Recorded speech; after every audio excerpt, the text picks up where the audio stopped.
Hello student, welcome to my channel. So student, आपका BA second semester का जो हिंदी साहित्य है, कार्यालय, हिंदी और कंप्यूटर, तो ये आपका सब्जेक्ट है। तो उसमें जो आपकी पहली यूनिट है कार्यालय हिंदी का स्वरूप, उद्देश्य एवं क्षेत्र, तो उसका पहला टॉपिक था कार्यालय हिंदी की संकल्पना, जिसपे मैं वीडियो बना चुकी हूँ, पूरा पढ़ा चुकी हूँ नोट्स के साथ। तो अगर आपने नहीं पढ़ा है तो आप इससे पहले वाली वीडियो को चेक करके पढ़ सकते हैं। और आज आपका पहली यूनिट का दूसरा टॉपिक है कार्यालय हिंदी का उद्देश्य एवं क्षेत्र। तो आज ये वाला टॉपिक हम स्टार्ट करने वाले हैं। और स्टूडेंट, आपके जितने भी फ्रेंड्स हैं, आप सबके साथ वीडियो शेयर कीजिएगा, ताकि जो भी बीए करते हैं तो वो चैनल से जुड़ जाए, ताकि मेरे चैनल पर जितने भी बीए के सब्जेक्ट से वीडियोस आते हैं वो सब पढ़ने को मिले आप लोगों को और आपके फ्रेंड्स को। तो चलिए देखिए कि कार्यालय हिंदी का उद्देश्य एवं क्षेत्र क्या है। भारत चूंकि एक विशाल राष्ट्र है जिसकी अधिकांश जनता हिंदी भाषी है, तो भारत जो एक विशाल राष्ट्र है, बहुत ही विशाल, बहुत ही बड़ा राष्ट्र है हमारा भारत, जिसकी अधिकांश जो जनता है, यहाँ पे रहने वाले जो लोग हैं, यहाँ के नागरिक हैं, हिंदी भाषी हैं, यानी हिंदी बोलने वाले हैं। और शासन के साथ सीधा संबंध स्थापित करने के लिए संपर्क भाषा के रूप में हिंदी से बेहतर कोई भाषा हो ही नहीं सकती। और जो यहाँ यहाँ शासन और जनता के बीच में सीधा संबंध स्थापित करने के लिए संपर्क भाषा, यानी जो हिंदी भाषा है, उससे अच्छी कोई भाषा हो ही नहीं सकती। क्योंकि शासन और जनता दोनों के बीच में एक जो भाषा चुना गया, जिसको महत्व दिया गया, वो हिंदी भाषा ही है। और हमारा राष्ट्र चूंकि एक हिंदी राष्ट्र है, तो यहाँ की जो राजभाषा है वो हिंदी है, इसलिए हिंदी भाषा को महत्व दिया गया शासन और जनता दोनों के बीच में संपर्क बनाने के लिए। इसलिए यह आवश्यक था कि स्वतंत्रता के पश्चात से ही शासन और समाज के बीच एक भाषा द्वारा समन्वय स्थापित किया जा सके।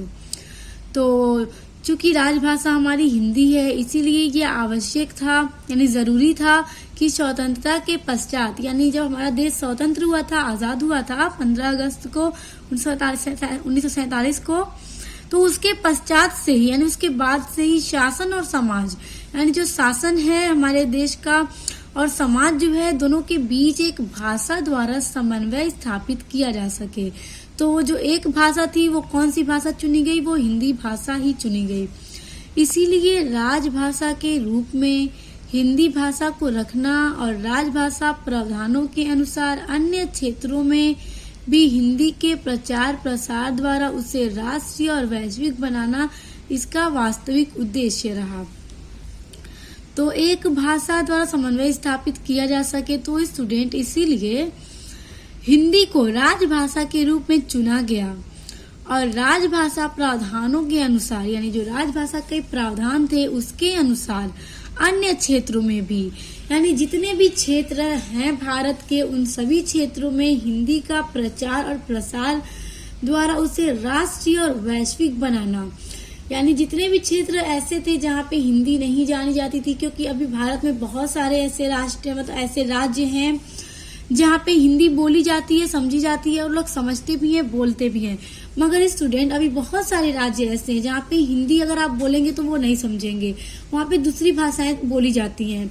तो इसीलिए हिंदी के प्रचार और प्रसार के लिए, ताकि उसे हर क्षेत्र में और ज्यादा उसे महत्व दिया जा सके, सभी लोग हिंदी भाषा को पढ़ सके, लिख सकें और समझ सकें, तो उसका प्रचार प्रसार किया गया, ताकि उसे राष्ट्रीय और वैश्विक बनाना इसका वास्तविक उद्देश्य रहा। तो हिंदी को ही राष्ट्रीय और वैश्विक बनाना है, तो इसीलिए उसे अन्य क्षेत्र में उसका प्रचार किया गया। यही इसका मेन और वास्तविक उद्देश्य रहा है।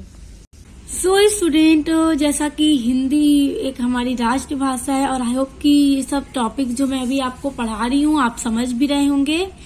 मैं पूरी कोशिश करती हूँ अपनी तरफ से स्टूडेंट कि मैं जो चीजें पढ़ाऊँ आपको उसे समझ आ जाए, क्योंकि बहुत मेहनत से मैं एक्सप्लेन करती हूँ। तो मैं यही चाहूंगी कि आपको समझ में आ जाए, ताकि जब आपका एग्जाम हो तो आप उसमें अच्छे मार्क्स पा सकें।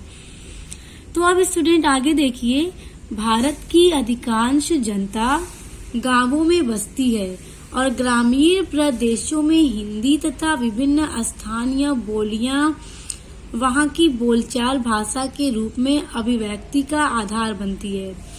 यानी जो भारत की अधिकांश जनता है, ज्यादातर जनता है, जो लोग हैं वो गांव में बसते हैं, गांव में रहते हैं, निवास करते हैं। और ग्रामीण प्रदेशों में, जो ग्रामीण प्रदेश है वहां पे हिंदी भाषा ही बोली जाती है। आमतौर पे वहां के लोग हिंदी ही बोलते हैं। उनकी जो दैनिक जीवन की बोलचाल की भाषा है वो हिंदी ही है। लेकिन इन्हीं क्षेत्रों में एक ऐसा तबका भी है जो अभी तक अशिक्षित है।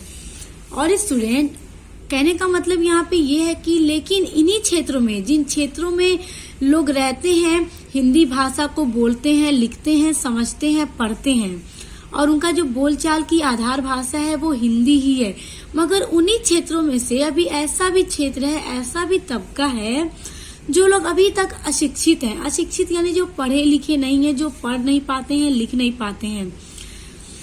हिंदी बोल और समझ तो सकता है, उसका मौखिक प्रयोग भी कर सकता है, लेकिन उसके लिए रोजगार का महत्व अन्य चीजों से अधिक है।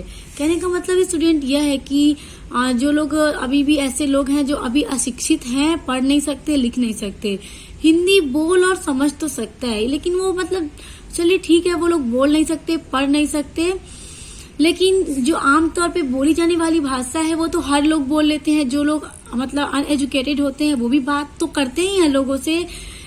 तो कहने का मतलब वही है कि वो लोग बोल सकते हैं, समझ तो सकते हैं, लेकिन उसका जो मौखिक प्रयोग भी कर सकते हैं। मौखिक प्रयोग का मतलब वो मुंह से बोल सकते हैं, अपनी बात को समझा सकते हैं, लेकिन उसके लिए रोजगार का महत्व अन्य चीजों से अधिक है। तो स्टूडेंट देखिए, यहाँ पे कहने का मतलब ये है कि देखिए, जो इंसान अनएजुकेटेड है, जो पढ़ा लिखा नहीं है, वो भी बात तो करता है, बोलता है, अपनी बात समझाता है, कहता है।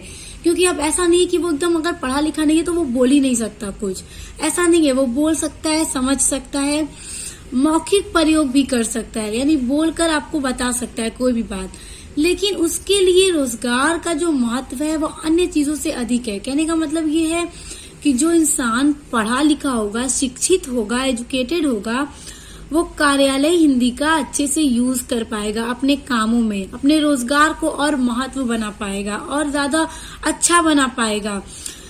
और रोजगार का महत्व अन्य चीजों से अधिक है, यही मतलब है स्टूडेंट कहने का कि पढ़ा लिखा इंसान अपने रोजगार को और अच्छा बना लेता है, कार्यालय हिंदी का अच्छा यूज कर लेता है अपनी लाइफ में। तो स्टूडेंट अब आगे देखिए, ऐसे में राजभाषा संबंधी प्रावधानों को बनाते हुए हिंदी के प्रचार प्रसार की दिशा में यह भी निर्दिष्ट किया गया है कि भारत के सभी भाषा भाषी लोगों को हिंदी पढ़ना लिखा सिखाया जा सके। तो यहाँ पे स्टूडेंट्स, कहने का मतलब ये है कि ऐसे में राजभाषा संबंधी, राजभाषा हमारी जो हिंदी है राजभाषा है, तो राजभाषा संबंधी यानी राजभाषा से संबंधित जितने भी प्रावधान है स्टूडेंट, प्रावधानों को बनाते हुए, जब उन प्रावधानों को बनाया गया तो हिंदी के प्रचार और प्रसार यानी हिंदी का और भी ज्यादा प्रचार करना, ताकि जो लोग हिंदी पढ़ नहीं सकते, लिख नहीं सकते, उन्हें मतलब सिखाया जा सके। हिंदी के प्रचार प्रसार की दिशा में यह भी निर्दिष्ट किया गया कि भारत के सभी भाषा भाषी लोग यानी भारत के जितने भी लोग हैं उनको हिंदी पढ़ना लिखना सिखाया जा सके, ताकि जो लोग नहीं पढ़ सकते, लिख सकते, उन्हें भी अच्छी तरह से हिंदी भाषा का प्रयोग करना, लिखना, समझना आ जाए, ताकि वो लोग भी कार्यालय हिंदी को समझ सकें। भारत अनेक भाषाओं का राष्ट्र होने के कारण और राजनीतिक इच्छा शक्ति की कमी के चलते हिंदी राजभाषा तो बन गई, किंतु उसे अभी तक वह सम्मान प्राप्त नहीं हो सका जो वास्तव में किसी एक राष्ट्र की प्रधान भाषा को मिलना चाहिए। तो स्टूडेंट्स देखिए, कहने का मतलब ये है कि भारत अनेक भाषाओं का राष्ट्र होने के कारण, यानी जो भारत है अनेक भाषाओं का राष्ट्र होने की वजह से, जैसे कि यहाँ पे जितने भी राज्य हैं सब में अलग अलग भाषाएं बोली जाती हैं। जैसे उत्तर प्रदेश में कुछ और भाषा, यानी यहाँ पे लोग हिंदी उर्दू ज्यादा बोलते हैं। उसके अलावा अगर आप देखिए तो कहीं पे तमिलनाडु में दूसरी भाषा, कहीं तमिल, कहीं मराठी, कहीं पंजाबी, कहीं मलयालम, कहीं इस तरह से भाषाएं बोली जाती हैं। यानी कि भारत एक राष्ट्र है, लेकिन यहाँ पे अनेकों भाषाएं बोली जाती हैं, हर राज्य में अलग भाषा। और राजनीतिक इच्छा शक्ति की कमी के चलते हिंदी राजभाषा तो बन गई, यानी हिंदी तो यहाँ की राजभाषा बन गई, भारत की राजभाषा हिंदी तो बन गई, किंतु उसे अभी तक यानी हिंदी को अभी तक वह सम्मान प्राप्त नहीं हो सका जो वास्तव में किसी एक राष्ट्रभाषा की प्रधान भाषा को मिलना चाहिए। यानी हिंदी भारत की राष्ट्रभाषा तो बन गई, मगर हिंदी को वो सम्मान, वो रिस्पेक्ट नहीं प्राप्त हो सका, नहीं मिल सका जो हकीकत में एक राष्ट्र भाषा को मिलना चाहिए। कहने का मतलब स्टूडेंट्स ये है कि हिंदी राष्ट्रभाषा बन गई, मगर यहाँ के जितने भी राज्य हैं, 28 राज्य हैं यहाँ पे, तो सभी राज्यों में अलग अलग भाषाएं बोली जाती हैं। बहुत कम ऐसे राज्य हैं जहाँ पे हिंदी भाषा बोली जाती है, मगर अलग अलग राज्यों में अलग भाषाएं हैं। लेकिन स्टूडेंट्स देखिए, यहाँ पे अगर हमारे देश की राष्ट्रभाषा तो है, लेकिन हर राज्य में अलग अलग भाषाएं बोली जाती हैं। अगर जब हमारा भारत एक राष्ट्र है और हिंदी यहाँ की राजभाषा है, तो यह जितने भी राज्य हमारे भारत में हैं, अगर सभी राज्यों में हिंदी भाषा को महत्व दिया जाए, हिंदी भाषा को सभी लोग बोले और समझ सके, तो वाकई हिंदी भाषा को वो सम्मान मिल जाएगा जो एक राष्ट्रभाषा को मिलना चाहिए। वैश्विक स्तर पर भारत की पहचान अभी तक विकासशील राष्ट्र के रूप में है और विश्व के कई ऐसे देश हैं जिनकी जनसंख्या भारत के एक छोटे से राज्य की जनसंख्या से भी बहुत कम है, किंतु वे राष्ट्र विकसित राष्ट्रों की श्रेणी में रखे जाते हैं। तो स्टूडेंट्स यहाँ पे कहने का मतलब ये है कि भारत की जो पहचान है अभी तक, यानी भारत जो है अभी तक विकासशील राष्ट्र की श्रेणी में आता है, राष्ट्र के रूप में है, यानी विकासशील देश है अभी भारत। और विश्व के बहुत सारे यानी दुनिया के अभी बहुत सारे ऐसे देश हैं जिनकी जो जनसंख्या है, टोटल पॉपुलेशन जो है स्टूडेंट्स, अभी भारत के एक छोटे से राज्य की जनसंख्या से भी बहुत कम है। जैसे अगर देखिए तो भारत में उत्तर प्रदेश की जनसंख्या बहुत ज्यादा है।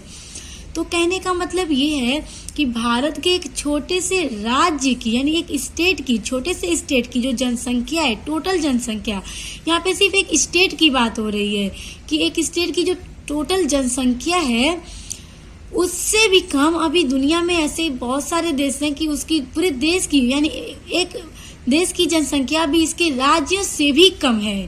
कहने का मतलब ये है कि भारत में जनसंख्या बहुत ज्यादा है और किंतु वे राष्ट्र विकसित राष्ट्रों की श्रेणी में रखे जाते हैं, यानी कि उसकी जनसंख्या कम है, लेकिन वो राष्ट्र जो हैं दुनिया के ऐसे भी जो देश हैं, राष्ट्र जो हैं उन्हें विकसित राष्ट्रों की श्रेणी में रखे जाते हैं और हमारा भारत अभी विकासशील राष्ट्र की श्रेणी में आता है।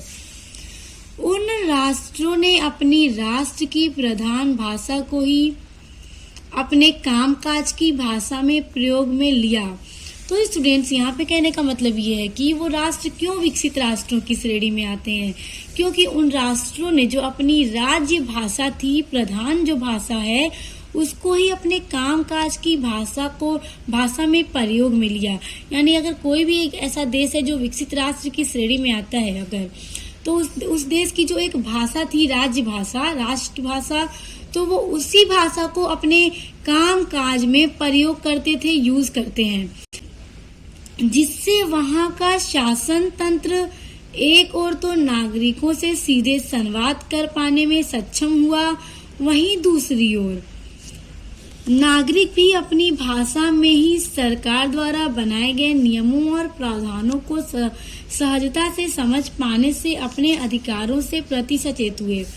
तो स्टूडेंट्स देखिए, यहाँ पे ध्यान दीजिए, समझिए। कहने का मतलब ये है कि जो राष्ट्र छोटे हैं, जनसंख्या कम है, फिर भी वो विकसित राष्ट्रों की श्रेणी में रखे जाते हैं।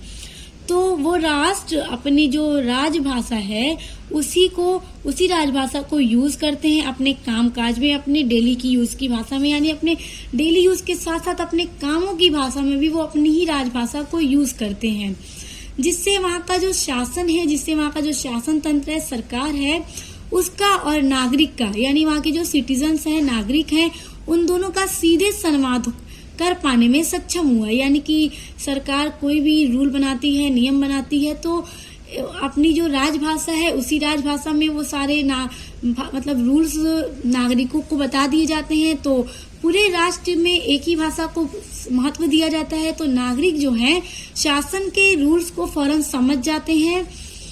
और दूसरी ओर नागरिक भी अपनी भाषा में ही सरकार द्वारा बनाए गए नियमों और प्रावधानों को सहजता से समझ पाने में अपने अधिकारों के प्रति सचेत हुए। यानी कि जो मान लीजिए अगर राजतंत्र वहाँ का जो है शासन जो है वो जब भी कोई नियम बनाता है, रूल बनाता है, तो जनता फौरन समझ जाती है क्योंकि सबकी राजभाषा एक ही है। और इस वजह से वहाँ के लोग अपने अधिकारों को सहजता से समझ जाते हैं। तो स्टूडेंट्स देखिए यहाँ पे यही सारी वजह है कि वो सारे राष्ट्र विकसित राष्ट्रों की श्रेणी में आते हैं, क्योंकि वो अपनी ही राजभाषा को महत्व देते हैं। तो स्टूडेंट्स ऐसा हमारे भारत में भी होना चाहिए, जैसे कि भारत में अलग अलग राज्यों में अलग अलग भाषाओं का यूज किया जाता है बोलने के लिए। अभी हिंदी ही भारत में बहुत सारे ऐसे राज्य हैं जो समझ नहीं सकते, हम अगर हिंदी में बात कर दें तो स्टूडेंट्स ये क्या आपको ऐसा लगता है कि हाँ, अगर हमारी राजभाषा अगर हिंदी है तो पूरे हमारे भारत राष्ट्र में इस भाषा को महत्व देना चाहिए? अगर आपको भी ऐसा लगता है तो आप मुझे कमेंट करके जरूर बताइएगा कि मतलब अगर हमारी राजभाषा हिंदी है तो पूरे भारत में इस भाषा को बोलना और समझना चाहिए, ताकि हमारा भारत भी विकसित राष्ट्रों की श्रेणी में आए। तो स्टूडेंट कमेंट करके जरूर बताइएगा। तो चलिए आगे बढ़ते हैं। तो स्टूडेंट्स अब आगे देखिए, भारत में इसके विपरीत स्थिति आज तक बनी हुई है। यानी कि भारत में इसके विपरीत यानी इसके उल्टी, जो अभी हमने देखा कि और भी जो राष्ट्र हैं विकसित राष्ट्र की श्रेणी में है क्योंकि वो अपनी ही राजभाषा को महत्व देते हैं, लेकिन भारत में उसकी विपरीत यानी अपोजिट यानी उल्टी स्थिति आज तक बनी हुई है। ऐसे राज्यों में जहां उस राज्य की कार्यालयी भाषा हिंदी है, वहां भी अभी तक उच्च पदों पर अंग्रेजी मानसिकता वाले लोगों का आधिपत्य है।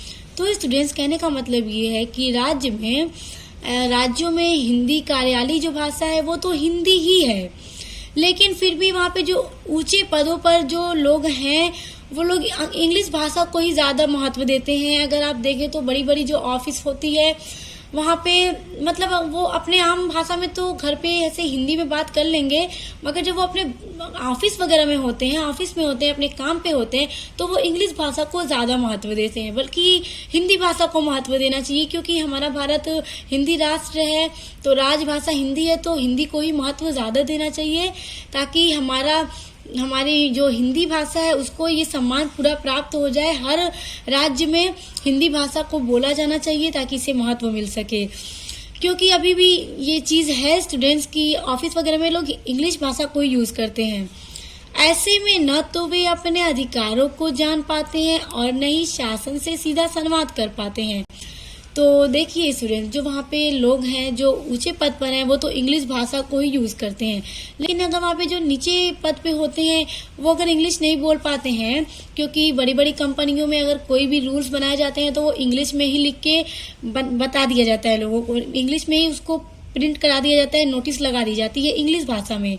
तो कुछ लोग होते हैं जो उस भाषा को समझ नहीं पाते कि उनका अधिकार क्या है, वो अपने अधिकार को जान नहीं पाते। अगर वही चीज हिंदी में प्रिंट हो तो सभी लोग उसे समझ पाएंगे और हमारी राजभाषा को भी महत्व मिलेगा। जिस समय राजभाषा संबंधी प्रावधानों को रखा गया था, उस समय उसमें यह भी सुनिश्चित किया गया कि जहां भी राजभाषा हिंदी में कार्य करते हुए कर्मचारी को परेशानी का सामना करना पड़े, वहां अंग्रेजी के शब्दों को यथावत देवनागरी में लिख सकता है। तो स्टूडेंट्स यहाँ पे कहने का मतलब ये है कि जिस टाइम राजभाषा हिंदी का प्रावधान बनाया गया था, रखा गया था, तो उस टाइम यह बात भी एकदम तय की गई थी, निश्चित की गई थी कि जहां पर भी राजभाषा हिंदी के कार्य में करते हुए कर्मचारी को परेशानी का सामना करना पड़े, यानी जो कर्मचारी हैं, जो लेबर हैं, तो अगर उन्हें परेशानी लगे कि वो राजभाषा हिंदी में अपने कार्य नहीं कर सकते, कुछ कह नहीं सकते, तो वो वहाँ पे इंग्लिश यानी अंग्रेजी के शब्दों को यथावत देवनागरी में लिख सकता है। यानी हिंदी में अगर वो नहीं लिख सकते तो वो इंग्लिश भाषा का वहाँ पे यूज कर सकते हैं, लिख सकते हैं। चूंकि प्रशासन की अपनी सुनिश्चित शब्दावली होती है, यानी स्टूडेंट जो प्रशासन होता है उसकी अपनी एक फिक्स अपनी सुनिश्चित शब्दावली अपने वर्ड्स होते हैं। ऐसे में अंग्रेजी के अनेक शब्दों का अनुवाद संभव नहीं हो सकता। तो उनकी जो अपनी सुनिश्चित शब्दावली होती है, तो ऐसे में इस वजह से अंग्रेजी के जो बहुत सारे ऐसे वर्ड्स हैं जिनका अनुवाद ट्रांसलेट करना संभव नहीं हो सकता, मतलब पॉसिबल नहीं हो सकता। तो इसीलिए उन शब्दों को देवनागरी में लिपियंत्रित कर उसका प्रयोग किया जा सकता है।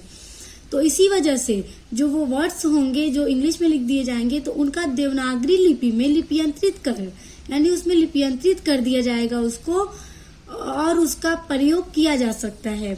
जैसे स्टूडेंट मैंने अभी आपको बताया, हमने ऊपर पढ़ा कि जब हिंदी में काम करने में कर्मचारियों को कोई परेशानी का सामना करना पड़ जाए, तो वो अंग्रेजी में यथावत यानी अंग्रेजी में या तो देवनागरी में लिख सकता है, और अगर इंग्लिश का अनुवाद करना संभव नहीं हो सकता तो उसको देवनागरी में लिपियंत्रित कर उसका प्रयोग किया जा सकता है, जिससे सामान्य व्यक्ति उस पत्र से मतव्यंत को समझ सके। यानी जिससे सामान्य जो व्यक्ति होंगे, जो सामान्य जनता होगी, लोग होंगे, उस पत्र से मतव्यय को समझ सके, यानी जो भी मतव्यय होगा उसको आसानी से समझ सके, ताकि उनकी भाषा में जब वो बदल दिया जाएगा तो वो आसानी से उसे समझ जाएंगे। तो स्टूडेंट अब आगे देखिए, समाज के बहुसंख्यक वर्ग तक शासन की नीतियों को सहज रूप से पहुंचाते हुए। तो स्टूडेंट यहाँ पे कहने का मतलब ये है कि वैसे स्टूडेंट यहाँ पे आप लोग बहुत ध्यान से पढ़िएगा इस पैराग्राफ को, क्योंकि इस वाले पैराग्राफ में आपको ये बात क्लियर हो जाएगी कि कार्यालय हिंदी का जो मेन उद्देश्य है वो क्या है। अगर आपसे एग्जाम में क्वेश्चन पूछ दे कि कार्यालय हिंदी का उद्देश्य लिखिए, तो आप यहाँ पे ध्यान से पढ़िए तो आप आसानी से लिख पाएंगे। तो समाज की बहुसंख्यक वर्ग, बहुसंख्यक का मतलब स्टूडेंट जो समाज में कुछ ऐसे वर्ग जिनकी संख्या बहुत ज्यादा हो, तो बहुसंख्यक वर्ग तक शासन की नीतियों को सहज रूप से पहुंचाते हुए सामान्य नागरिकों को उनके अधिकारों के प्रति जानकारी देना कार्यालय हिंदी का उद्देश्य है। यानी जो समाज के बहुसंख्यक वर्ग हैं उन लोगों तक शासन की जो नीतियां होती हैं उसको सहज रूप से, यानी सहज रूप से अच्छे से आसानी से पहुंचाते हुए सामान्य नागरिकों को उनके अधिकारों के प्रति, यानी जो सरकार नीतियां लागू करती है, जो नीतियां बनाती है, उन सब को समाज के लोगों तक, मनुष्यों तक, नागरिकों तक पहुंचाना, ताकि नागरिकों को ये पता चल सके कि उनके क्या क्या अधिकार हैं। तो यही कार्यालय हिंदी का उद्देश्य है, पर्पज है। इसके अलावा शासन और प्रजा के बीच, तो देखिए अब ये दूसरा पर्पज है, ये एक पर्पज तो हो गया, इस तरह से आप एग्जाम में लिख सकते हैं। उसके अलावा देखिए, इसके अलावा शासन यानी जो गवर्नमेंट है, सरकार है, शासन और प्रजा यानी प्रजा जो हम नागरिक हैं, सिटीजन हैं, उनके बीच सीधा संवाद स्थापित करना। यानी ये भी बहुत इम्पोर्टेंट उद्देश्य है कार्यालय हिंदी का, कि मतलब शासन और प्रजा दोनों के बीच में सीधा संवाद स्थापित करना। राष्ट्र के विकास में सामान्य नागरिकों की सीधी भागीदारी सुनिश्चित करना, यह सभी कार्यालय हिंदी का उद्देश्य है। यानी राष्ट्र के विकास में, हमारे राष्ट्र के विकास में जो सामान्य नागरिकों की सीधी भागीदारी होती है उसको सुनिश्चित करना, यह भी कार्यालय हिंदी का बहुत इम्पोर्टेंट उद्देश्य है। तो स्टूडेंट्स, अगर आप लोगों से एग्जाम में पूछ दे कि कार्यालय हिंदी का उद्देश्य क्या है, स्पष्ट कीजिए। अगर आपसे शॉर्ट क्वेश्चन में पूछे तो आप ये वाला पैराग्राफ आसानी से लिख सकते हैं। अगर लॉन्ग में पूछे तो आपको जितना कुछ मैंने पढ़ाया आप उसको एक्सप्लेन करके लिख सकते हैं। तो आई होप स्टूडेंट्स कि आप लोगों को वीडियो समझ में आ गया होगा। समझ में आ गया है तो वीडियो को लाइक जरूर कर दीजिएगा और चैनल को सब्सक्राइब करके बेल आइकन को प्रेस कर लीजिएगा, ताकि जो आपका सब्जेक्ट है हिंदी साहित्य, कार्यालय हिंदी और कंप्यूटर, तो इसकी ऑल यूनिट्स को आप आसानी से पढ़ सकें। तो अब मिलते हैं नेक्स्ट वीडियो के साथ।